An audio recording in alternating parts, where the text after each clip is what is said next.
Nice to meet you. Anna, hey, congratulations for Appendage. I was looking forward to this movie for quite some time, ever since I saw the short, actually. Oh, wow, that's awesome. So it's amazing. Could you tell us about this transition of taking that short film with, I mean, with Eric Roberts and putting it into a much longer feature film? Yes, it was a very unique and fun challenge. The short really tackles imposter syndrome at work very specifically, and it kind of gets into some of the deeper stuff, but not super. And so with the feature, the biggest sort of goal that I had in mind was to deepen it on every level. It sort of starts out like the short, and then the appendage gets bigger and her problems get bigger, and it really starts to attack her central childhood traumas. So that was sort of where I was taking it in my own head when I was writing it. So, I mean, I have to ask because I didn't get the chance to talk to you during that bite-sized Halloween. Is where did the original idea actually came from? What was it? Was this through like some kind of dream, or you have an evil twin? I feel like I have an evil twin. No, I'm just joking. Yeah, it definitely came from experiencing those emotions and wanting to share them with people and realizing that, a lot of people have these feelings, and then that's kind of comforting. And I was excited to relate to people through the concept. And my therapist did this exercise with me where she was like, let's make your anxiety a separate creature and let's talk about it, and talk about how it looks and talk about how it sounds. And so that was kind of an exciting aha moment that brought it to reality. Now, I want to say there's a slight variance between the appendage in your short film and the appendage for the feature film. Could you talk about the changes that you wanted to make for the appendages? Absolutely. I would say in the short, the creature is almost a little bit funnier. She's like a little slapstick.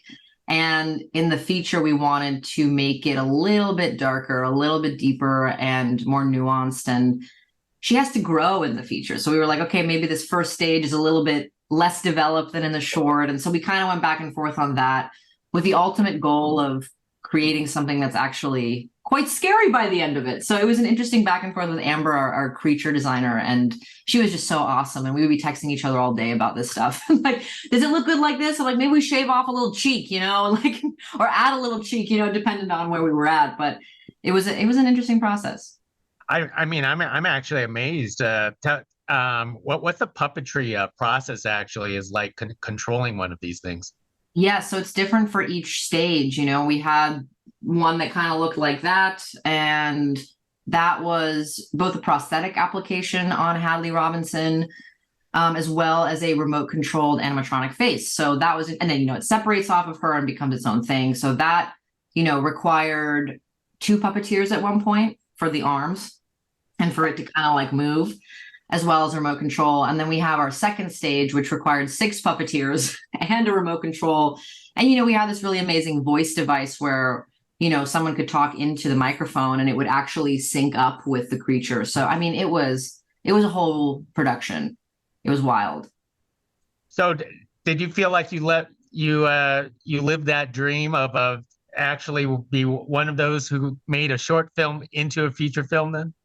Yeah, it was weird. I never thought that would be me, and here we are. And I was very, very grateful for the opportunity to make the short, and very grateful that they were interested in making that crazy idea into something longer. A lot of people wouldn't be interested in doing this because it's so wild. And I think that's what's exciting about horror is it's a space where you can kind of experiment with a lower budget and take that risk. And it was cool that they let us do it.